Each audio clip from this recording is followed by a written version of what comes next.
Welcome, dear listeners, to The Lonely Stone Gnome.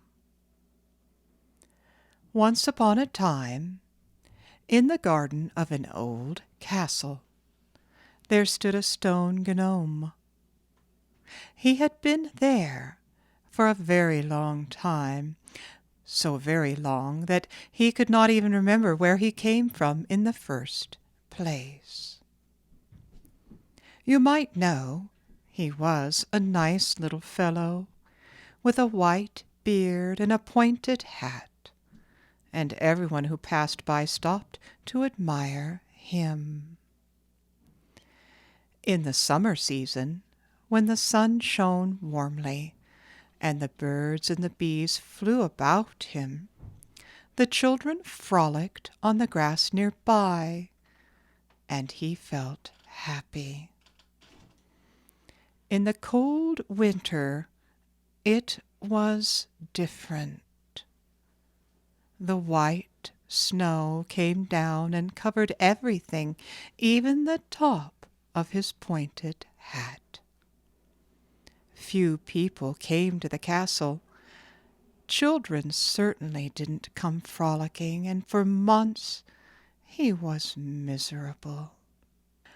One snowy day, when the gnome was feeling particularly sad, a strange bird hopped down on the snow, and on its head it wore 3 golden sticks like a crown. "Hello," it said in a sweet voice. "I am Amma, the magic bird. I try to make everyone happy. Is there anything I can do for you, little garden gnome?" "Oh, yes, please, dear bird," said the gnome. "If what you say is true, you can certainly help me. I have been standing on this spot for so long, and I'm so terribly bored. You could perform a great service by changing me into a real living gnome. Then I would be able to dance and to jump and to run, and I would never be bored again. Please, could you do that for me?" "Oh, yes," said the beautiful bird. "That would be easy, and if it will make you happy, I will gladly do it, though I am not all sure that it will make you any happier. As a test, I will change you into a real gnome for 1 day. Then I will come back and see if you are any happier." "Oh, thank you, sweet bird. I will show you how happy I can be," the gnome said. With that, the bird hopped into the air, and Gnome became real and alive. He breathed in the fresh air, and in a few strides left the garden. He had not gone very far when he realized that the snow made his feet cold. As a stone gnome, they had never felt cold.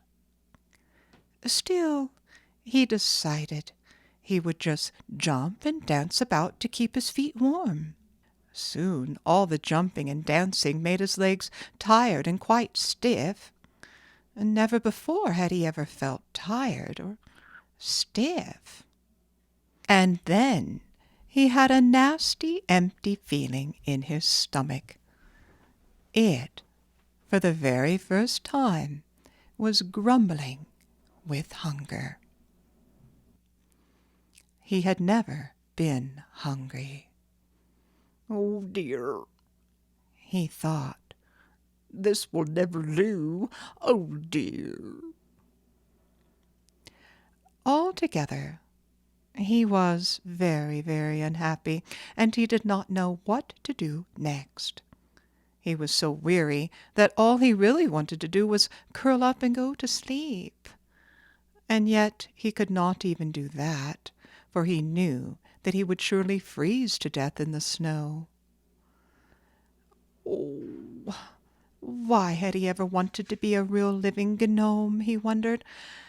Yet how could he have known what it would be like? Tears rolled down his sweet cheeks as he stood there all alone in the snow.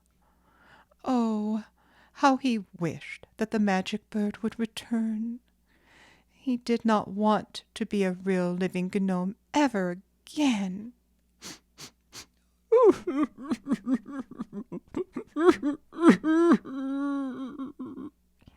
He cried aloud. Magic bird, please come back. Just in case it might be close by.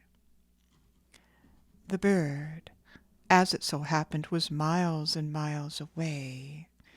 But because it was magical, it heard the poor little gnome's cries and quickly flew back to him. "What is all this?" the bird asked. "Tears? And you wanted to be a real gnome? Now, do not say another word. I know what is wrong. Dry your tears, and I will make you a stone gnome again." And back to stone the gnome returned. He was never unhappy again, not even in the winter.